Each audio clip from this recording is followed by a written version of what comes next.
सिद्धेभ्यः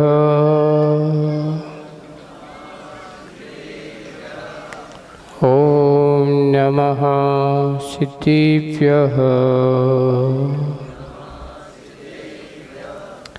ॐ नमः सिद्धेभ्यः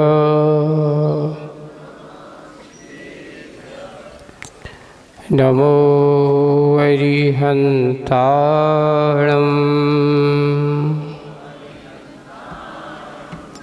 नमो सिद्धाणम्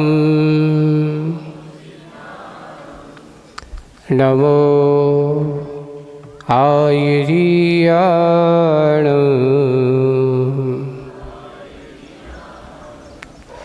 नमो वज्रायाणम्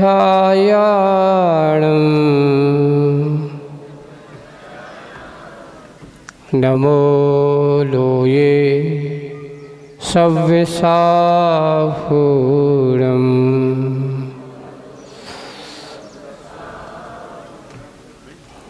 बोलिए पंच परमेश्वरी भगवंतों की शासनिक भगवान महावीर स्वामी की मूल नायक देवादिदेव 1008 श्री शंभुनाथ भगवान की परम पूज्य आचार्य गुरुवर श्री विद्यासागर जी महाराज की आचार्य श्री समय सागर जी महाराज की मुनि पुंगव श्री सुधा सागर जी महाराज की अहिंसा परमो धर्म की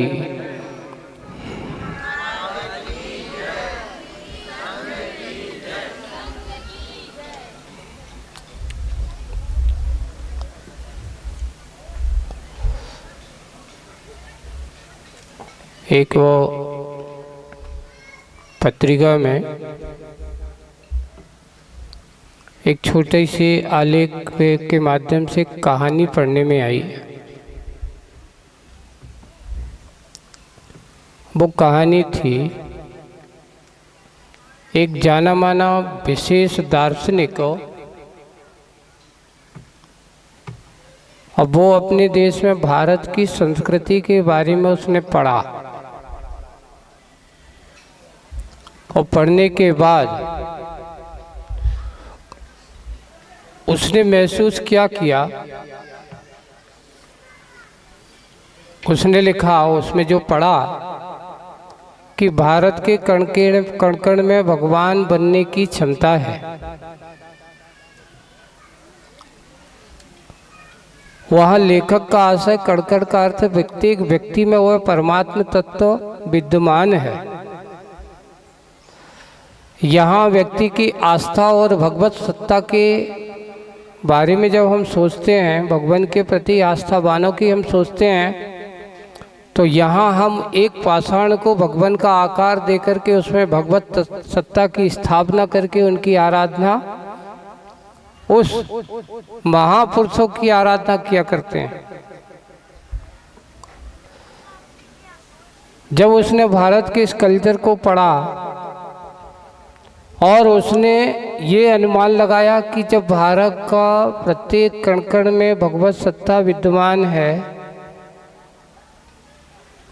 और वो बड़ी जिज्ञासा के साथ, क्योंकि जाना माना व्यक्ति है,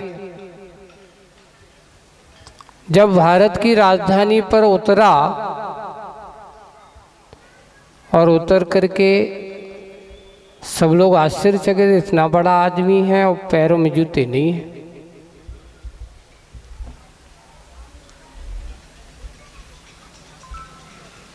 बड़ा देखिए, भक्ति की हो, आस्था हो, श्रद्धा हो, तो अपने भगवान हो, किसी के प्रकार कहीं पर भी कोई भी भगवान हो, उनके प्रति बहुमान सम्मान करता है। अभी हम देख रहे थे यहाँ से हमारी बहुत सारी महिला वर्ग जा रहा था, तो जैसे ही वो आए, यहाँ देखा कि भगवान सामने बैठे हैं, तो उन्हें अपने जूते उतारे और हाथ में ले लिए। क्यों? ये किनके प्रति उनकी भक्ति है? संत सभा हो, भगवान बैठे हो, उनकी वो आस्था, उन्हें देख करके मुझे वो कहानी ये याद आई और याद आकर के तो जब वो उतरा और चारों तरफ से उसको उतरते ही पत्रकार लोगों ने, जब कोई आश्चर्य नयापन दिखे तो लोग पूछते हैं कि भाई आप इतने बड़े आदमी होकर के, इतने महान व्यक्तित्व होकर के बिना पैर में जूते, और लोग तो आप तो जाओगे तो बिल्कुल जूते आप लगा रखते हो, पहने रहते हो, आपने जूते क्यों नहीं पहने? क्या आपका पहनने का त्याग है? बोल के नहीं है, मैं जूते पहनता हूँ। लेकिन आपने जूते क्यों नहीं पहने? तो उस व्यक्ति का बड़ा अच्छा उत्तर था। उत्तर ये था कि मैंने अपने ज्ञान से, या ये कहो कि मैंने यहाँ के इतिहास को पढ़ा, और इतिहास को पढ़ कर के मैंने अनुमान लगाया कि यहाँ का प्रत्येक कण कण में भगवत सत्ता विद्यमान है, यानी भारत का प्रत्येक कण में वह भगवान सत्ता विद्यमान है। यहाँ का इतना पवित्र जीवन है, इतना अच्छा आचरण है। तो ये मैंने अनुमान लगाया कि भारत की भूमि तो एक मंदिर के समान है। कैसी है?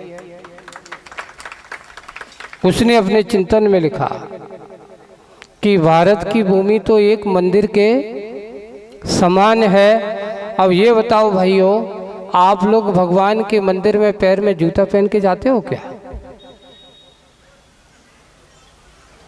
देखिए, हमारे अपने भगवान के प्रति हमारी आस्था हो या ना हो, पर आपकी संस्कृति को पढ़ कर के एक विदेशी व्यक्ति के अंदर ये आस्था होती है। उन्होंने जो पढ़ा, कभी कभार क्या होता है, हमें जो मिलता है, हम जो देखते हैं, उस सामने वाली उस चीज की कीमत नहीं समझ पाते। लेकिन जिनको इस प्रकार की चीजें नहीं मिलती,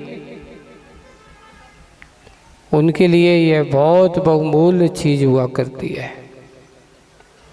इसलिए बंधुओं, भारत एक ऐसी धरती है जहाँ पर बहुत सारे धर्म की उपासना करने वाले हैं, धर्म की अपने अपने हिसाब से आराधना करने वाले हैं।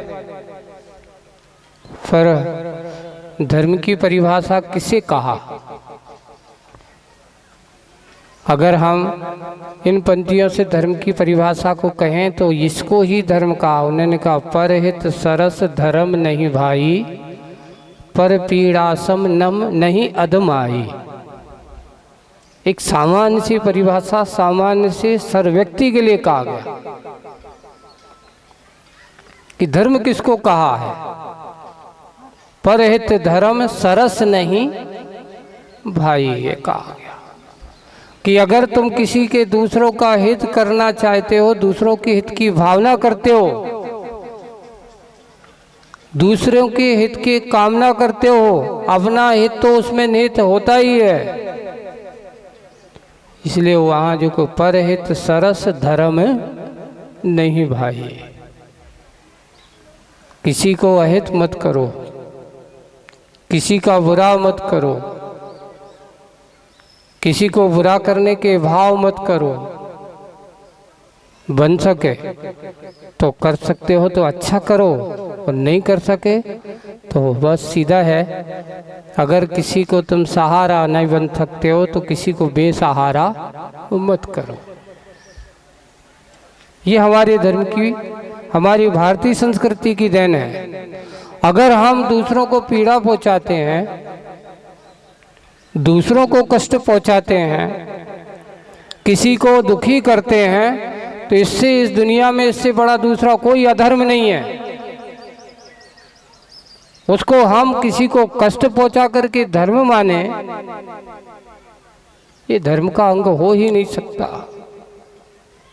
धर्म तो वह है जो दूसरों को हित करे और अपना हित उसमें निहित हो, जिसमें हो जाता है, वो धर्म है। आज के इस परिवेश में हम देख रहे हैं बढ़ते हुए और ऐसे ही दिनों दिन हमारा विकास हो रहा है। लोगों ने आकर के कहा, कभी कभार कटाक्ष भी करते हैं लोग। एक बार की एक बहुत अच्छा हमने प्रसंग पढ़ा था, जब भारत गुलाम था, अंग्रेजों का साम्राज्य चल रहा है ना। और यहाँ पर जब ये दशा थी कि यहाँ पर भगवान के मंदिर में जाना, भगवान की पूजा पाठ करना बहुत मुश्किल काम था, कहीं भी जाकर के वे। तो एक बार किसी ने जाकर के कहा, कटाक्ष किया, बोले गांधी जी से गांधी जी ने उनके ऊपर कटाक्ष किया। क्या कटाक्ष किया? देखो, हम लोग सकल सूरत में सब एक से हैं, है ना। कैसे हैं? सब एक से हैं। हमारा धर्म सबका एक है, हमारा धर्म सबका एक है। और तुम भारतीय लोग देखो, कोई काला है, कोई गोरा है ना, कोई बदरंगा है, ना काला है ना गोरा है। तुम अच्छे के हम अच्छे। तो गांधी जी ने बड़ा सोच समझ करके उत्तर दिया।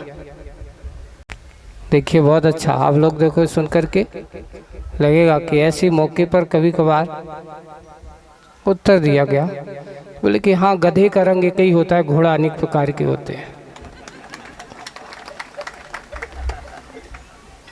गधों का रंग कैसा होता है? एक ही होता है। और घोड़ों के रंग कोई लाल भी है, कोई सफ़ेद है, कोई काला है ना, कोई नीला भी है। तो बोले कि हम लोग घोड़ों की संस्कृति वाले हैं और आप लोग घोड़े पे बैठ का शान का अनुभव होता है। और गधे पे कोई बैठना चाहता है? कोई अपराध करे तो गधे पे बैठाते हैं। बोले हमारी भारत की संस्कृति एक तो वैसा है, अनेक धर्म है। उन्होंने बहुत अच्छा उत्तर दिया कि अगर एक गुलदस्ता बनता है ना, और उसमें अगर अनेक रंग के फूल हों तो उस गुलदस्ते की शोभा बढ़ जाती है, चार चांद लग जाते हैं। लोग कहते वाह कितना अच्छा गुलदस्ता है। इसलिए कहा गया कि सारे जहां से अच्छा हिंदुस्तान हमारा वाली बात है। क्योंकि यहाँ अनेक धर्म है, अनेक प्रकार के उपासना करने वाले हैं। सब अपने सब हिसाब से अपने अपने धर्म की आराधना करते हैं। सब अपने आराध्य को मानते हैं, पर आराध्य को मान करके सबका सूत्र यही है कि परहित सरस धर्म नहीं। भाई यही धर्म है बंधुओं, हमारा कल्चर है, हम उस कल्चर वाले हैं। हमारी भारतीय संस्कृति है, हम सब एक साथ मिलते हैं, एक नगर में रहते हैं। ऐसा नहीं है। सबसे पहले लोगों से कहें, मैं लोगों से कहता हूँ, अपने भगवान अपने मंदिर अलग अलग हो सकते हैं, लेकिन मानव की दृष्टि से देखा जाए, मानव धर्म की दृष्टि से देखें तो तुम्हारी शकल में और हमारी शकल में कोई अंतर। पहले हमारा कौन सा धर्म है? मानव धर्म है। उस मानवता को हम समझें। आज ये हो रहा है कि रावण की शकल भी मानव जैसी थी, राम की शकल भी अपने मानव जैसी थी, पर दोनों मानवों में अंतर क्या हो गया? आज राम को हम सब लोग बड़े अच्छे आदर्श की दृष्टि से मानते हैं। कोई भी काम करते हैं तो भैया मंगलाचरण में शुरू में राम नाम लो और फिर काम चालू करो। भगवान का नाम लो और काम चालू करो। लेकिन कोई ये नहीं कहता कि रावण का नाम लो और काम चालू करो। अरे भाई, कोई भी काम में ऐसे लोगों को याद किया जाता है जिसने मानवता के रहस्य को समझाओ, मानवता के स्वरूप को समझाओ। वो हमारा धर्म का स्वरूप है। अगर आज हम वर्तमान परिस्थिति को देखते हैं, दिनों दिन हम आधुनिक विकासता की ओर आ रहे हैं, और ऐसे नहीं है, आज भारत की ओर सारे देशों की दृष्टि लगी हुई है। सिर्फ भारत का अगर विकास का अगर कोई आधार है, भारत का अगर कोई विकास का उत्थान का कोई कारण है, तो यहाँ का आचरण, यहाँ का सदाचार, यहाँ का कल्चर। एकता में अनेकता और अनेकता में भी एकता का सूत्र है। हम अनेक होकर के भी एक हैं, अलग अलग धर्म की आराधना करने वाले हैं, पर हमारा उद्देश्य अपने भगवत, अपने आत्म स्वरूप को और अपने आत्म कल्याण की भावनाओं को, हम जब भी कोई मंदिर में जाते, किसी भगवान को आराध मान करके उपासना करते हैं, तो हमारी भावना यही होती कि भगवान, जैसे आपने अपने लक्ष्य को प्राप्त किया है, वैसे मैं भी आपके ही पथ पर चलकर आपके लक्ष्य तक पहुंच सकूं। यहाँ पर तलवाड़ा में 10 लक्षण महापर्व के बाद आज का ये जो विमान उत्सव का जो कार्य हो रहा है, और पूरी समाज और सबने मिलकर के, सभी लोग, यहाँ के सभी समाज के प्रतिनिधि भी आज यहाँ उपस्थित हैं, और हमारे सरपंच जी भी यहाँ के, और बहुत अच्छा बात बताई अभी इन लोगों ने कि महाराज, इनके पिताजी बड़े अच्छे आस्थावान थे, तीर्थराज सम्मेशकर की उन्होंने वंदना की है ना? हाँ, तीर्थराज। और 10 लक्षण महापर्व में यहाँ 10 दिन तक उपवास किए, जलोपवास। यहाँ इस बार समाज में बहुत रिकॉर्ड बन गया है ना? उपवास करने वालों की संख्या इस बार 10 लक्षण में, किसी ने मात्र 10 दिन पानी भी नहीं लिया, सोचिए आप, ये साधना है। किसी ने मात्र पानी लेकर के 10 दिन तक। एक बात इसलिए कह रहे हैं महाराज, कई लोग आकर के थोड़ा सा आज की नवयुवक और लोगों की जिज्ञासा है, महाराज ये धर्म को ये खाने पीने से क्यों जोड़ देते हो? हमारा ये है, भगवान, वो कहते हैं भगवान का नाम लेना है, खूब अच्छे से खाओ पियो, भगवान का नाम लो। बंधुओं, भारतीय संस्कृति हमारी भोग प्रधान नहीं है। हमारी संस्कृति क्या नहीं है? भोग प्रधान नहीं, योग प्रधान है। यहाँ जब भी हम कोई ऐसे पर्व आते हैं, ऐसे महोत्सव आते हैं, तो यहाँ भोगों को प्रमुखता नहीं होती, क्योंकि खाना पीना ये भोग प्रधानता माना जाता है। और जिस संस्कृति में योगों की साधना करके अपनी इंद्रियों को संभाल करके जो अपनी इंद्रियों को कंट्रोल कर सकता है, वही जितेंद्रीय बन सकता है, और जितेंद्रीय जो बनेगा वही भगवत सत्ता को प्राप्त कर सकता है। तुम कहो कि यहाँ विषय भोगों में रच पच करके तुम कहो भगवत सत्ता को प्राप्त करने 3 काल में संभव नहीं है। आज हम जिनके भी आदर्श को उठा करके देख रहे हैं, चाहे बाटाम के आदर्श को उठाएं,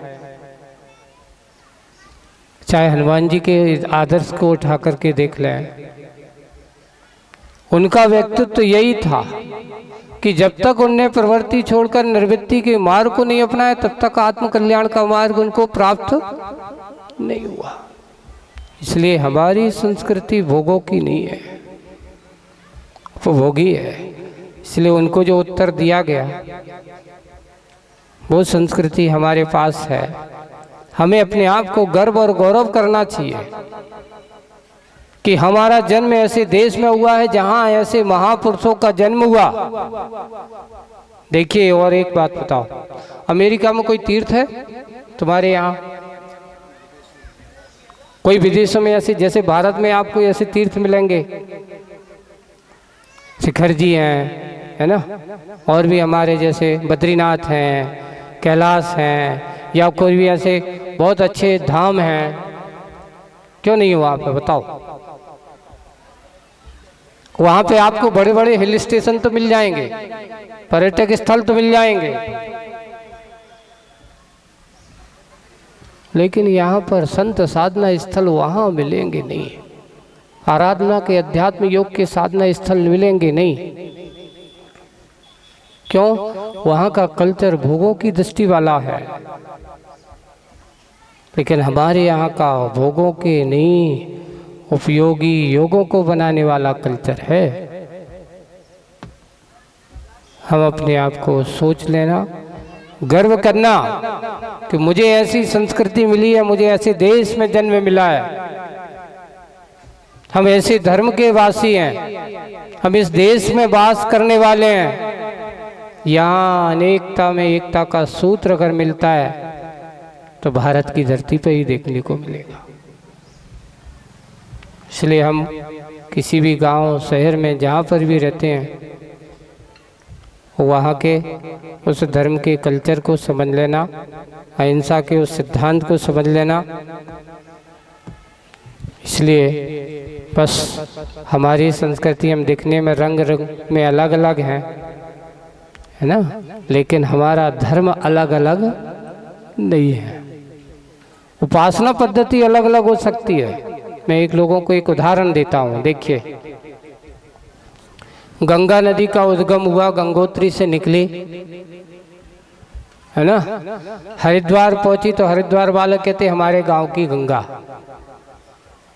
है ना, घाट अलग अलग है। और नीचे पहुंचते जाते, जहाँ जहाँ से पहुंचते सब लोग, इलाहाबाद पहुंची या जहाँ भी जाती है, सब कहते हैं हमारे गांव की गंगा। घाट अलग अलग हो, लेकिन गंगा का प्रवाह क्या हो रहा है? चल रहा है। स्नान करने का तरीका, लोगों को उसमें अवगाहित होने का तरीका सबका अलग अलग है, घाट अलग अलग है। वैसे ही बंधुओं, धर्म भी उस गंगा नदी के समान है, बस अंतर इतना है कि हम उसको आराधना और उपासना पद्धति सबकी अलग अलग है। घाट अलग अलग हो सकते, पर गंगा अलग अलग नहीं हो सकती। धर्म का सिद्धांत सबसे पहले दया, अहिंसा, करुणा, प्रेम, वात्सल्य जहाँ होगा वहाँ धर्म का सिद्धांत होगा, जहाँ ये नहीं है वहाँ धर्म हो ही नहीं सकता। इसलिए एक जो गाथा है रामायण की, परहित सरस धर्म नहीं भाई, इससे बड़ा और कोई धर्म का सिद्धांत नहीं है।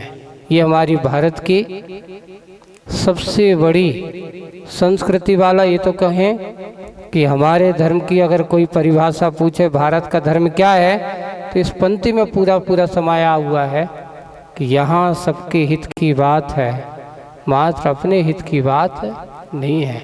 जो सबके हित की सोचेगा उसका हित तो अपने आप उसमें निहित हो ही जाएगा। हम ऐसे ही करें।